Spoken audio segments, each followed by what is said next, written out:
for another episode of Day in the Life of an Adjuster. We got done an inspection today. Today is Friday. I think it's Friday. Yeah, Friday the 7th of March. We had a big thunderstorm here a few days ago, or a day before yesterday. And anyway, so I got a claim assigned to me that said hail. And I was pretty excited because I was thinking, wow, we got some hail in the area, just what I've been wishing for. And so anyway, so I come out and I got a couple guys out here, a couple of roofers that are joining me, and it turns out that this is their first, maybe their second inspection for these roofers. It was quite an interesting surprise when they told me this was I think their second house they've climbed. So anyways, I don't know, I was a little hesitant. Mind you, the owner did say that it hailed. You know, when I was talking with them, the insured, and I was asking them, you know, it looks like we're inspecting for hail. Then the insured said it hailed there. I was like, okay. So I asked him, I said, so how big was it? And he said, oh, I don't know, it's pretty small. And so I was like, okay. So anyway, so I get out to the inspection, and two guys are there. Like I said, two new guys. They don't look more than 20 years old, these roofers, two of them, for a roofing company. And I'm okay with that. I mean, everybody's got to learn, so it's good. It's good that they were out there learning. So anyway, so I start walking around the house with them, and there's no collateral damage. I mean, there's none on the screens. There's none on the downspouts. There's no splatter or spatter on the garage door. The garage door is really filthy dirty, so I figured, hey, I'm going to see some spatter there if there's some hail. No spatter on the garage door, no screen damage, no downspout damage. So, you know, and then I get around to the next elevation, and same thing, no damage around the perimeter. And then I get to a fence, beautiful fence, okay? So nicely, freshly stained fence, looks relatively new, and not a single spatter mark on any of the fencing. So multiple sides. I went 3 different sides. No spatter on the fence. No chips of wood, nothing. So I'm thinking probably either the hail was very, very tiny, meaning probably, I don't even know, pea-size maybe. Pea-size hail. I'm kind of making that determination before I even get on the roof. And so, so we get on the roof, and I'm gonna put up a video later on about how I got on this roof, because the roofers wouldn't get on the roof because it was too steep for them. And they're all impressed, you know, about how I got on the roof. So, and maybe it was a little steep. It was climbing off the ladder onto a 1212. I always find those as kind of challenging and fun, just because I like climbing. So getting on a steep roof is actually kind of fun for me, not necessarily scary. So anyway, so I get up on the roof, and literally, I think within five minutes, I could tell that there was really nothing there that gave any indication of hail damage on this roof. But even though there was no hail damage, I still have to draw the roof. I still had to take probably 75 pictures around the perimeter, because we're proving also that there's no damage with all our photos as well. So having to take photos of every screen and every downspout and the siding and the decking and the fencing on multiple elevations of the fencing, just literally taking lots and lots and lots of photos to prove that there is no damage there as well, just as much as proving there is damage. So that can be a little time consuming.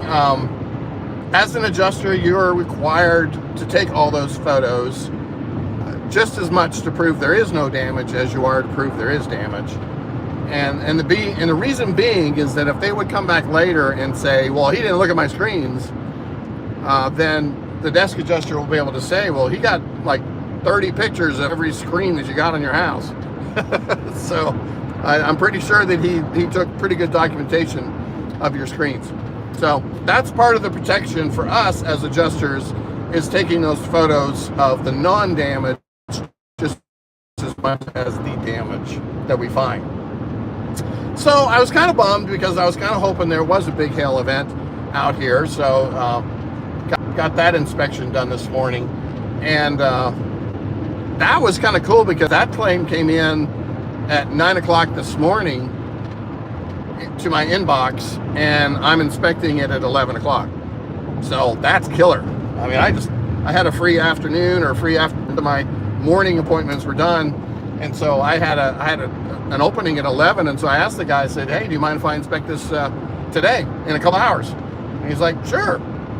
So I was surprised he actually got the roofer to meet me, which was pretty amazing. But he stated that he wanted his roofer to be there, and I was like, that's cool. And he, was able to get the roofer to come out in 2 hours notice. So that was pretty cool. So I love getting inspections done, because then it's not hanging out over the weekend, and then I can fill that spot, again with somebody else. So I think getting inspections done as quickly as possible is really a good practice for an adjuster, and grouping them, and maybe spending a little more time driving to be a little more inconvenient for you, but then maybe so you can wrap up those claims and get them turned in. And here's the thing, I know you probably don't think about this, but the cycles of payment is only twice a month, meaning the 15th and the 30th, or whatever their pay schedules are, whatever's completed and up to the 15th, you get paid on the 30th or around that time, and vice versa. So if you can force in a bunch of claims to get closed in before the 15th, like on the 14th, like today is the 7th, but you just try and get as many claims as you can closed in before half the month is up, then you're going to get a bigger paycheck the next month, like the next 2 weeks or whatever from that time. So it's kind of nice. I like that because I like big paychecks. So, I mean, it's all the same whether I delayed it out and spread it out, or if I got it done right away. It's all the same. It's the same money, but I kind of like everything kind of being lumped into big paychecks. It's always nicer to get a big paycheck. So, yeah. So, so I got that hail inspection, which there wasn't any hail. But I'm going to put a video up on my YouTube channel, Daniel the Adjuster, with this inspection. So I left a GoPro up on the street to watch, so you can watch me climb the roof. And it was steep. It was a 12-12 getting off the ladder. So not an easy roof for the average climber, guys. This is not some little piddly little climb. This was a 9 out of 10 climb probably for most adjusters. Unless you feel really comfortable doing it, it's a pretty sketchy climb. But I don't have any problem with it. I love climbing. I feel comfortable climbing it. I don't need a rope. 3 points of contact is what I always believe that you should have on every scenario when you're climbing, is always have 3 points of contact. 1 foot, 1 and 2 hands, or 1 hand and 2 feet, whatever it happens to be, but 3 points of contact. And that way it's gonna give you more stability than 2 points of contact. So that's a rule that you need to pay attention, and you need to practice that. If you practice 3 points of contact when you're climbing, it will become second nature to you, and you won't have to think about it. But it's actually kind of hard to constantly do that right at the beginning when you're not used to doing that, when you're only used to using 2 points of contact. And that's how a lot of people fall, is they don't use that third point of contact. Yeah, and I just think that's important. It's a good safety rule.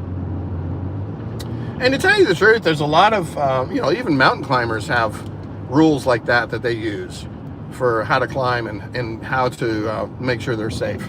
So their point of contact a lot of times is that rope, to catch them in case they fall. But they're constantly using 2 feet in one hand, and the other one's kind of swinging to try and grab the next section.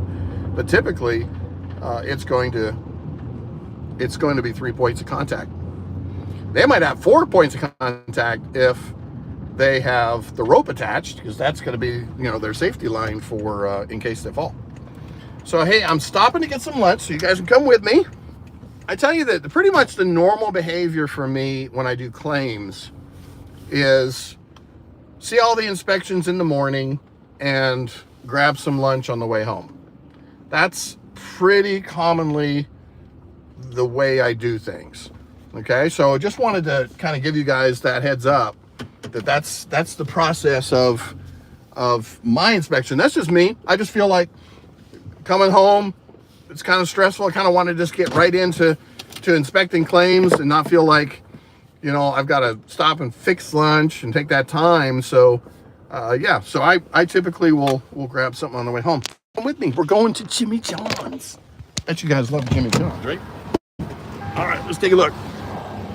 Try not to get hit here. So JJ, they're changing the name. No, JJ's over there. Jimmy John's is there. Which one are we going in? All right, so we're going in here to pick up our order.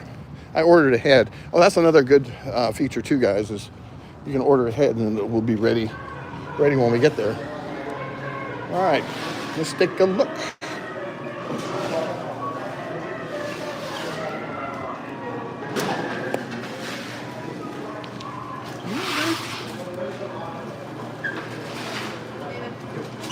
Hey there, I was wondering if you had an order for Daniel. For pickup? Yes. Did you order on the line? I did. Pickup shelf over there? Perfect. Thank you. Oh, perfect. Thank you. All right, guys, we're gonna check in the pickup order. There it is. There it is. Okay. All right, that was easy. Thank you. Thank you. All right, so see how fast that is, guys? I ordered online because I don't like waiting in lines. And so I use the apps on purpose so that quickly you can save all your orders. And then you, and I ordered this literally just as, you know, I went live. So it was 10 minutes, maybe at the most. But it's really cool because then it's ready. You just walk in and you grab it. And I think that that's a good method. You know, the whole fact that they have started all of this online ordering stuff is super cool, super easy, and very effective for people who are self-employed or people on the road to get food.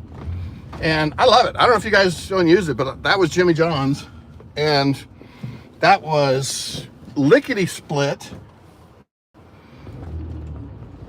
It took me 30 seconds and, you know, park the car, and 1 minute walk in and there's my sandwich. So I like efficiency. I like when businesses operate on efficiency, because yeah, that was freaky fast. You're right, Brent, so cool. Yeah, so another reason I like them. And here's the thing, when you save your order, see, I do this at Panera. Panera has all of my orders that I order, and they save it in the app. So when I go to do a takeout order, I've already got my stuff saved, meaning all the features, you know, all the special things that I want done to my sandwich. It's all done. You know, it's all saved in the app. And so when I go to click on it, it's like, I'm going to choose that. I want to pay, and double click on my Apple Pay, and boom, done. 30 seconds, 2 minutes. You're done your ordering. And you know, this is the wave of the future to me for speed and efficiency for us as adjusters and for deliveries. I mean, goodness, now, you know, with Amazon Fresh, you can get all your groceries delivered within 2 hours.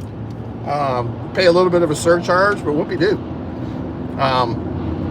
I mean, think about it. When you have to go into the grocery store and spend 30 minutes of your time walking around there, picking up everything, and yeah, you might have some things that you specifically want to choose. Maybe it's the roast or whatever that has the least amount of fat or whatever, you know, some little picky thing you could pick out. overall, if you order stuff and have it delivered, and you're ordering the same things, the things that you do all the time, your efficiency is going to go up. You're going to become more efficient. You're going to start to learn ways to become more efficient in other areas. Whether it's report writing, whether it's labeling your photos, whether it's notes. Like, for instance, my notes that I have for, like, when the insured calls, left a message or whatever, or I called the insured to schedule an inspection, left a message. Well, I don't want to type that. So I have a little notepad that's open, and I just copy and paste it, and boom. And all the things are different. Called the insured, they agreed to the inspection time scheduled for 3/2 at 9:30. Insured stated no inside damage at this time. So that whole paragraph can be saved in a notepad and then just copy and paste it to the file. And all little small modifications on those notes based on the different scenarios that you have. And most of those scenarios are very similar or just slightly off. So you can just change it. But think how much time it takes to type that information and multiply that by 2,000 claims in a year or whatever it is, or 1,000 claims a year. That's a lot of time that you're wasting by typing in that information. So I'm a big proponent of finding little ways to save clicks or to save page openings or whatever, or report writing. I use tokens. If you guys are not using tokens on your report writing, you are wasting so much time having you put in your dates and your insured's name and address and all this other stuff that's all common to the file.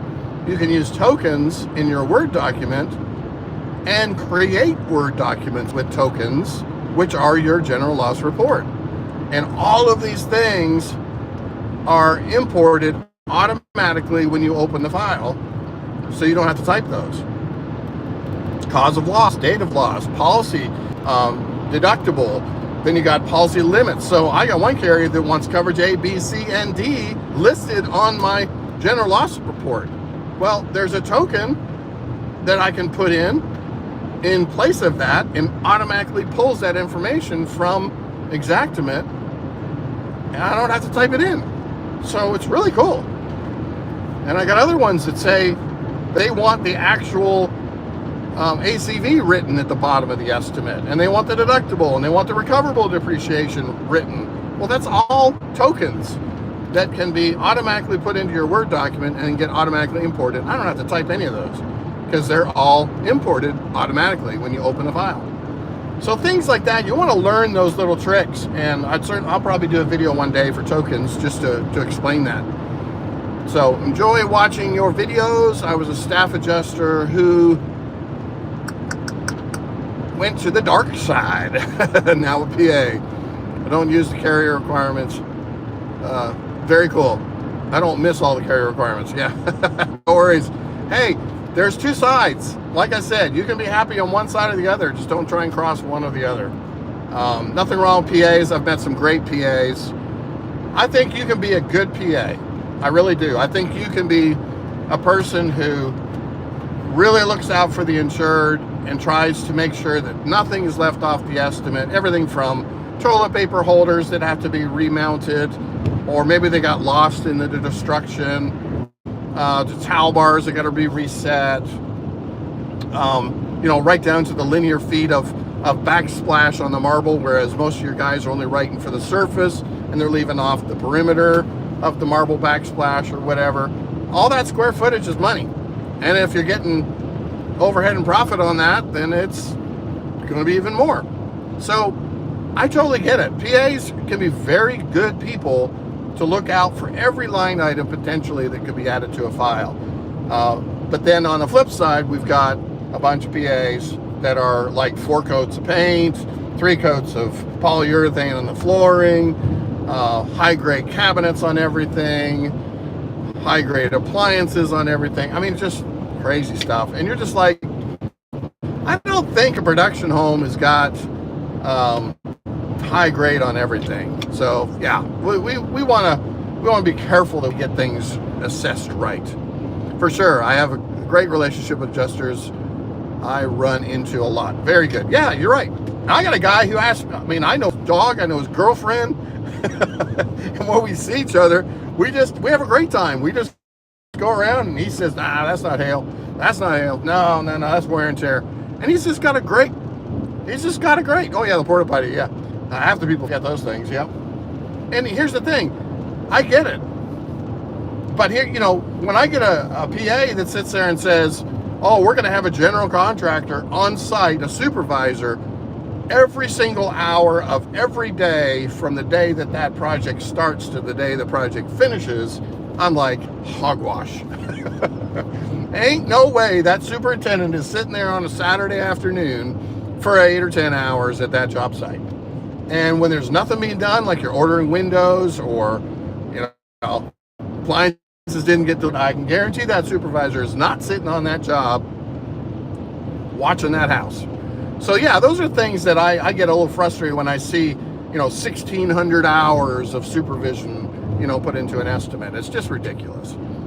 Yeah, not happening. More on commercial, but still not all day. Yeah, you're right. On a residential, not going to happen. Not going to happen. But if you want to put in, 20 hours a week for supervision, I get it. That's probably very doable. I could justify that. But don't sit there and tell me you're doing, 6 days a week, 8 hours a day, you got 50 hours, every single day the project's open. Nah, I don't believe a word of it. So, yeah, so that's it. I mean, we have to be common sense kind of adjusters, but then we also want to make sure that we're considering the things that the public adjusters are putting on the estimates too, and I think there's nothing wrong with that. I know the insurance companies don't like public adjusters because they're actually being held to a higher standard of actually really paying the insured everything that is owed to them. Whereas I think a lot of insurance companies kind of throw a first estimate out there and go, hope you're happy with it, and hope they'll go away. And they won't fight, for all the nickel and dime stuff. I know it happens a lot on contents. I try to tell people with contents, it's like, don't throw anything out.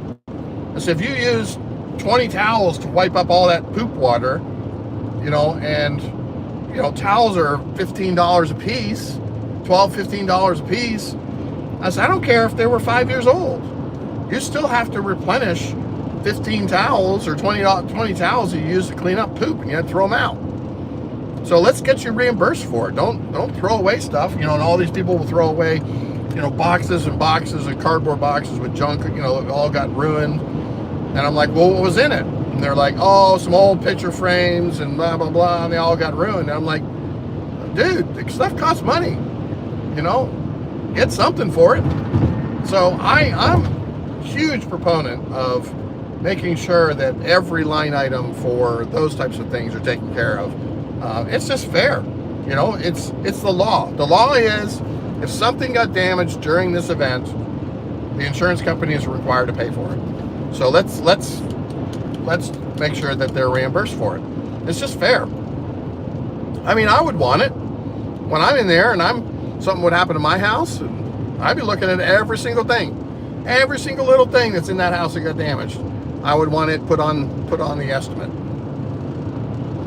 Exactly. Contracts are contracts. The insurance company is supposed to reimburse the insured for every single thing. Not a penny more, not a penny less. And if they're not putting it on or not reimbursing the insured, they're doing something wrong. And we need to hold them accountable for it. So I get it. I like public adjusters who are honest. I don't like the public adjusters who just put a bunch of fluff in and see if it'll stick against the wall. It's kind of like that pasta. Throw it against the wall and see if it sticks. Those are the bad adjusters, the bad public adjusters. And then I'll have these conversations with them, and I'll go, why is this in the estimate? Oh, I meant to take that off. Oh, really? What are you writing a macro for all your damage for every house that you ever adjust? It's like, dude, you're supposed to go line by line, not I just drop 1,000 in there and hope that we don't catch it. So yeah, so it's very important that we hold the public adjusters accountable for everything that they put on, and maybe they found something we forgot, which is totally cool. I'm more than happy to take care of that. All right, I might have to read this later. I'm stopping to get a car wash. So here's a nice thing for you guys to think about. You know, a day in the life of an adjuster is I buy one of those monthly car wash memberships. And you're like, oh, that's stupid. That's a waste of money. No, it's not. I want my car to represent the quality of work that I do. Because if I walk in there with, you know, dirt all over my tires are all, you know, full of mud, you know, because you run through these places and sometimes they're pretty yucky places, and your driveways are sinking in mud, and you get your tires all covered up in mud.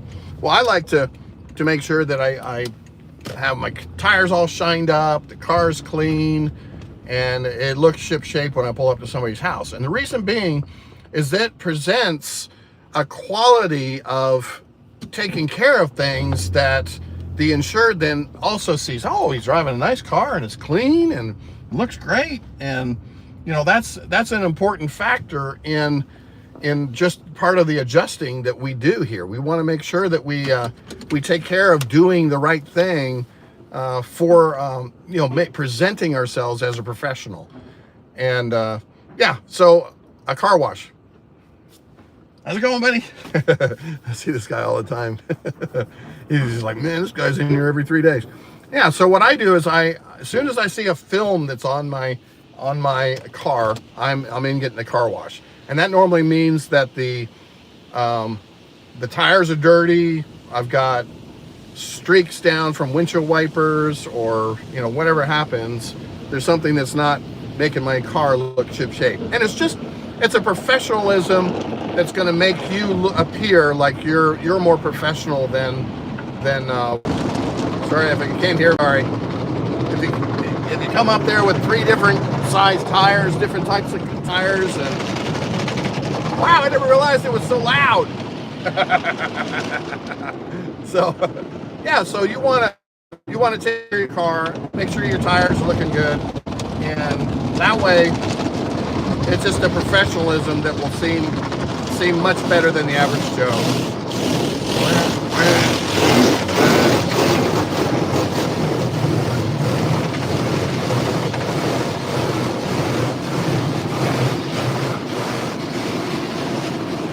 All right, so we're and we got the wax, and we got the spot-free roots, and tire shine. Now we're getting it dried.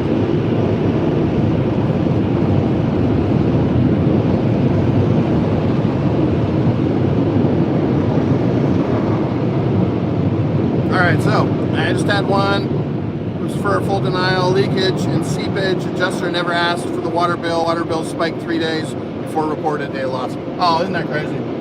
Yeah.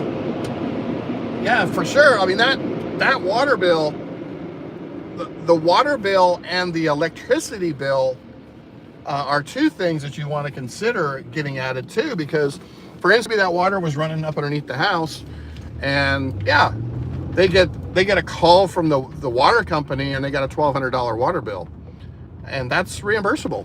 You know, you think the water company is going to say, oh, you don't have to pay that?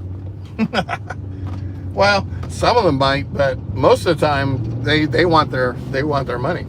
So insurance company is going to have to pay for that. The other one is like when you have mitigation company in there, and you got a huge loss. You got 25 fans, dehumidifiers, whatever, big loss. Well, guess what's happening to that person's power bill for when they get it next month? Is it's going to be totally jacked.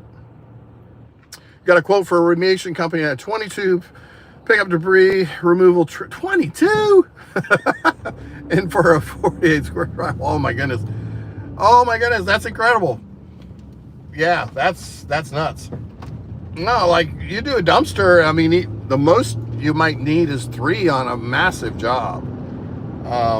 One of those big dumpsters, probably 2 or 3 at the most, unless it's well, then here's the thing. Then if you have a fire where you're taking out the whole house, you know, they're going to give a separate bill or a quote. They're not going to do it by dumpsters. They're going to they're going to be bringing dump trucks in to haul that thing away, and you'll get a bill for that. But that's going to be a quote, you know, $25,000 or whatever to remove the house by dump truck. So yeah, so don't forget to hit the like button and subscribe if you're not subscribed. Hit the bell too, guys, if you want to know when I'm going live. I'm trying to do lives every day that I run out and do claims. I'm starting this new series where a day in the life, and we're just doing this to, you know, see what it's like to be an adjuster. All right, my old company would not cover water bills. Wow. Only electric. Wow, that's crazy, man. That's not right. Yeah, I mean, like I said, both, you got insurance companies that are good to people, you got insurance companies that are bad to people. So we got both types. And, you know, I try to not work for the bad insurance companies as much as possible. You know, when you're first starting, you might have to take everything just to, you know, try and get yourself some work. So that's, you know, part of the grin and bear it when you're young and you're getting started in this business. I know for the first 2 years, I was taking everything from every Tom, Dick, and Harry that was calling me for work, and you know, you just do it because you need to work. But then once you get a little experience, then you can start to be a little selective and choose to work for some people that you like more or who pay you more. So I got an interesting claim this morning. It came into my email again. This is now the third time in 2 months that I've got this same claim. Same lady. And when I got it, it already had been reassigned from one adjuster. And the reason why is because the first adjuster, I'm reading the notes. Okay, so right now, there's 88 notes in the file. 88 notes in the file, and we still haven't inspected the house. Okay, so the first 15 or 20 notes was this guy who was trying to get her and, you know, constantly saying, hey, I called this, she wouldn't answer the phone. I called her friend said she would call me back, she never called me back, blah, blah, blah. So finally, after 15 notes, the insured says, I don't like the attitude of this guy, get me a new adjuster. So that's when I was assigned the claim. So I get the claim, and I call the lady, and again, 4 phone calls, no answers, and finally I, you know, send the desk adjuster a note, says any alternative numbers. She gives me the friend's number, the friend of her friend. So I talked to the friend of the friend, and I said, we are trying to inspect this property. It's taking, you know, quite a long time. There's a previous adjuster, couldn't get a hold of her, and we've got, you know, a claim that we've got to inspect the interior of the house. She's talking about, you know, a cave-in on a ceiling from water damage on a roof. And I said, well, we've got to see this as soon as possible so that the damage doesn't get worse. And so anyways, I spent another 3 days calling her, and so finally I get her. So this is after 6 days of calling her, I finally get her. And we're up to like 30 notes in the file or whatever. And so finally she says, I'm telling her, I give her 3 options for times to visit. And every one of those she's telling me I can't do. And I'm saying, well, ma'am, you're gonna have to pick one of these. And one of those was a Saturday. And I was like, you gotta be available on a Saturday at some time on a Saturday. And she goes, no, I'm not available. I'm like, okay, well then when is your day off? Well, my days off is Monday. I go, okay, I'll schedule it to Monday. I'll be there 9, 10, or 11. What time? No, I only do afternoon appointments. I don't wake up that early. And I said, at 11 o'clock, you're not up. I was like, okay. I said, so I'll do it at 12. Oh, well, I would just be getting my breakfast by that time. It's not a good time for me. And I'm like, well, ma'am, I've given you 3 times, and now if I start giving you 4 more times, I said, that's like 7 times I've given you options to schedule something, and you have to commit to one of these times. So, you know, I just can't forever keep giving you options of inspection times. Oh, I just don't like your attitude. I think you're a racist. And I said, what? I said, ma'am, when have I given you any indication that I'm a racist? And she goes, I can just tell by the tone of your voice. And I said, no, ma'am, I'm not. I'm just a little concerned that we can't seem to lock down the time. I want a different adjuster. And so anyway, so we went through that whole thing, and I put a note in the file, sent it to the desk adjuster, and said, the insured wants a new adjuster. I sent it to my manager. Please have this reassigned to another adjuster, blah, blah, blah.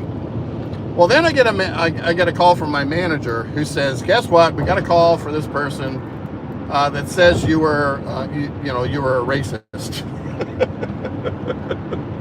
And you were really rude to her. And I said, and you know that I'm not. And he goes, of course I know that you're not. And he says, but, I've got to talk to you, and then I'm going to talk to the manager. We'll try and get this reassigned to somebody else. So, they get it reassigned to somebody else. Now we're at like 60 notes. And this guy is, again, a new adjuster, trying forever to get this thing scheduled for this person. Gets it scheduled, goes to the inspection, because she wanted the roofer there too. Gets there and nobody's there. He's knocking on the door. He's wrote this all in the notes.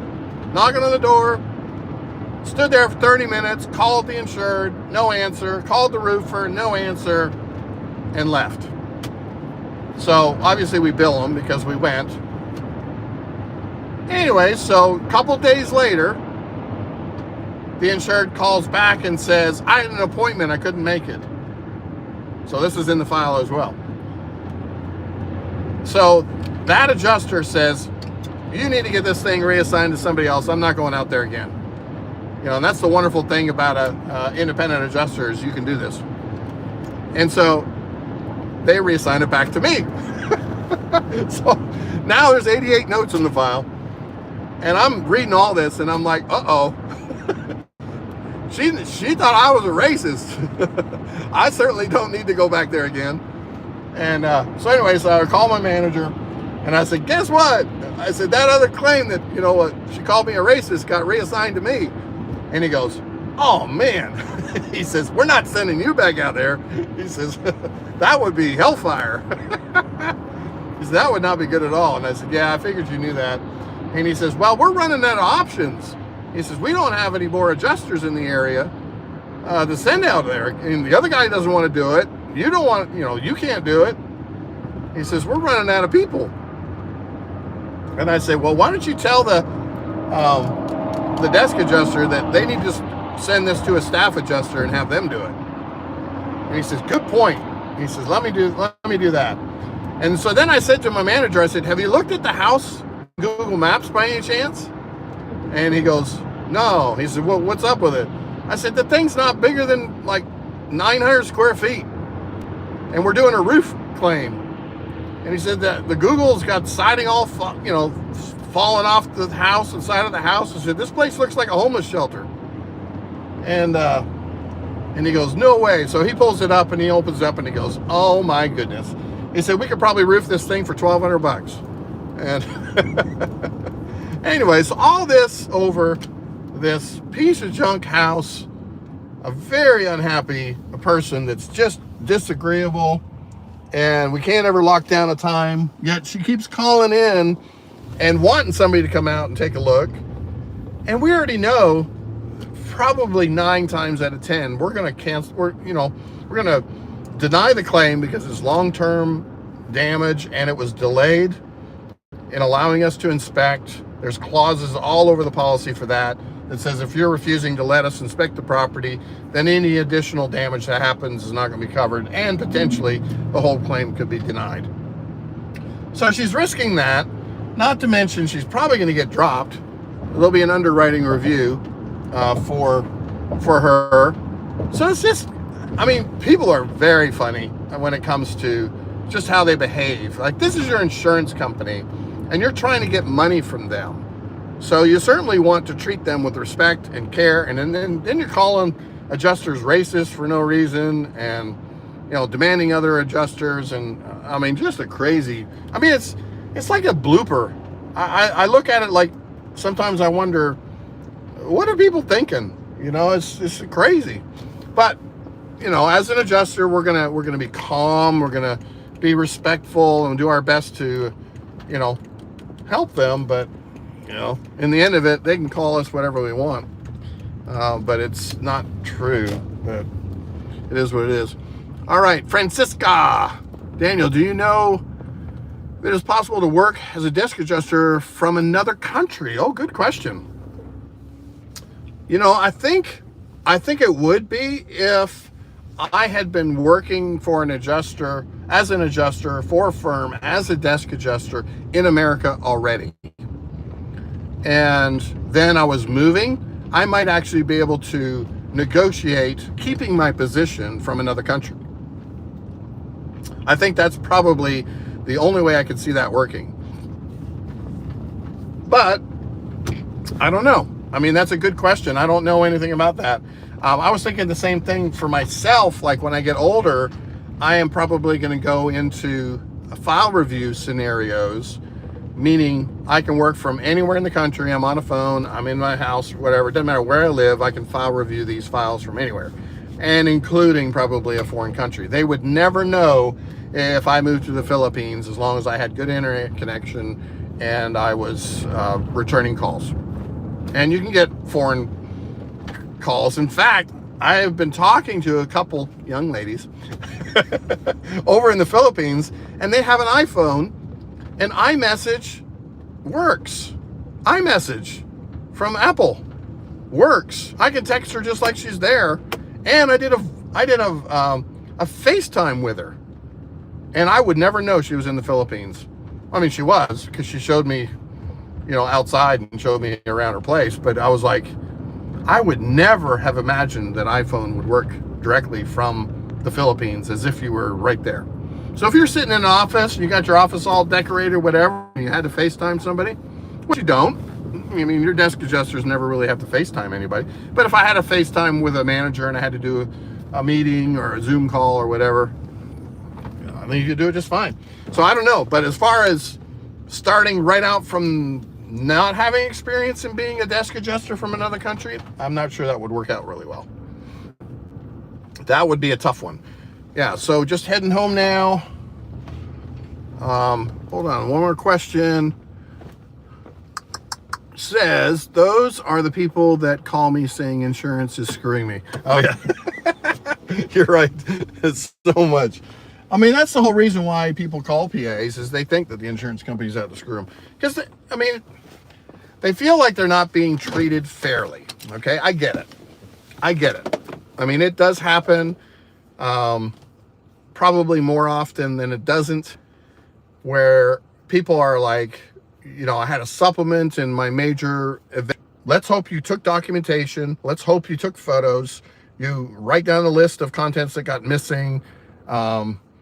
You've got proof, prior pictures of proof before the fire happened, before the water happened, for things that were in the home that you're trying to claim as contents and now are or missing. Like, for instance, I had a guy who claimed after his fire that $25,000 worth of jewelry is missing from his jewelry box, his wife's jewelry box. And I was like, I was horrified. I was like, wow, really? I was like, that's absolutely crazy.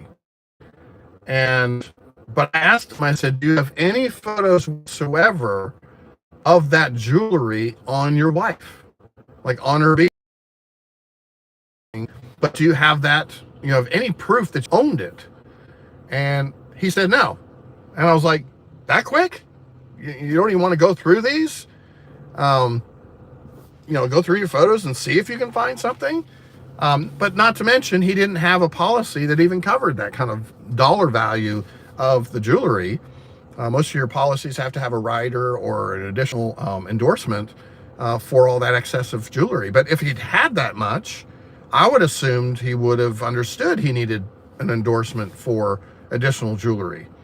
So that's kind of one of those things that you kind of scratch your head and go, okay. Felt bad for him, but there's nothing we could do, and that unfortunately happens. So inspection for me looks like there's going to be a stick rebuild, damaged pump and electric. Yeah, cool. That sounds commercial. So you just get bids. Whoever owns the property, whether it's a city or county or whatever, you want to talk to them. I mean, you can write the wood structure for sure, and you can write the perimeter. Draw your perimeter.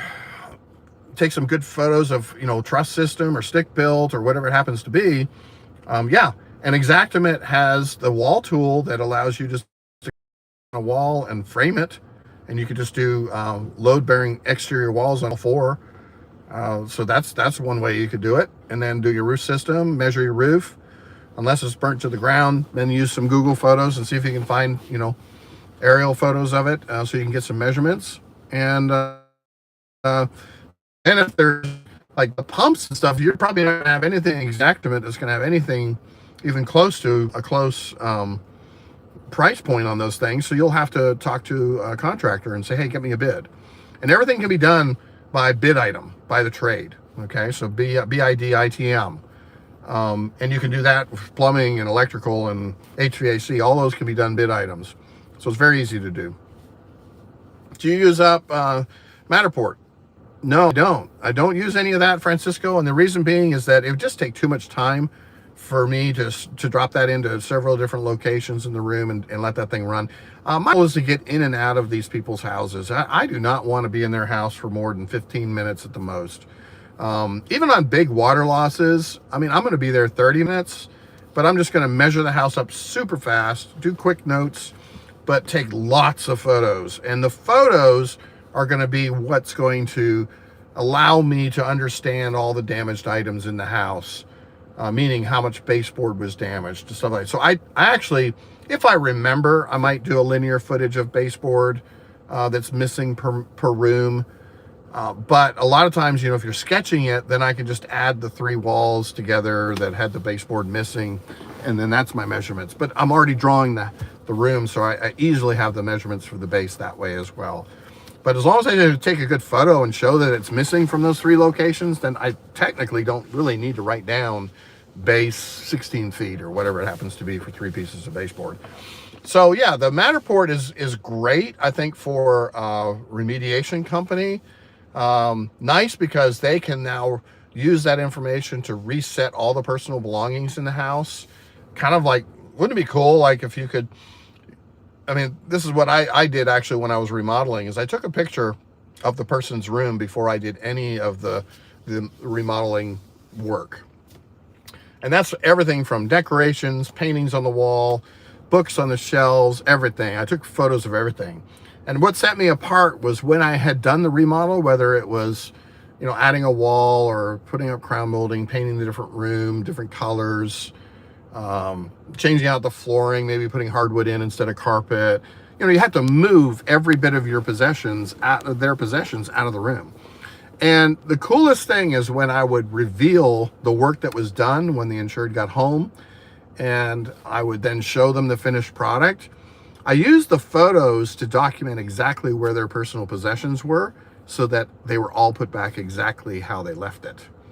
And I'm telling you, the amount of compliments that I got from that was unbelievable. Unbelievable that people were like, how did you remember where everything went? And I would never tell my secret, even though it was as simple as taking photographs. But I just tell them, I say, well, photographic memory or whatever. And just tease them. So the Matterport works really well for like remediation companies where they got to take out all the possessions and put them back. It's really nice. I think it'd be a very professional thing to be able to come back and say, we got everything put back together. We've rebuilt your home and then put all your possessions back where they belong without you having to talk to us about it. I mean, that would be top notch, 4-star, 5-star service.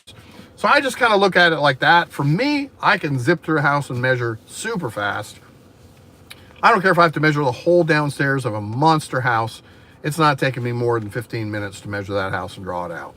And yeah, and then I just zip it, do it in Xactimate, do it super fast. So, as you do it more and more, you're going to get faster and faster. It's just like I went to this last claim and it was a big roof. Most people would say, there's no way I'm measuring that roof. Well, I know exactly what measurements I need, and I just zip them out really fast, and I know how to sketch them really fast, and I've just done them so often that it's just not a challenge for me to do that kind of measuring. So buying all these really, really expensive tools that do this stuff might be good for a remediation company, but not necessarily an adjuster. So just my take on that. You're welcome, Eugene. Glad to help you guys out. Well, I'm home. I'm going to be ending this live just for today. But thanks for joining me, guys. It's been a big blessing. Hit the thumbs up. Hit the super thanks. Make sure you put the bell on so you'll always be notified when I'm coming live again. Love to hear from you guys. Each time you're on my live asking questions, thanks for all the questions because they are great for future people that watch these lives. It helps them understand things. You're welcome, Francisco. Thank you, Stephen and Eugene. Breaking the mold. Nice to meet you all, and have a wonderful Friday. Enjoy your weekend. Take care, guys.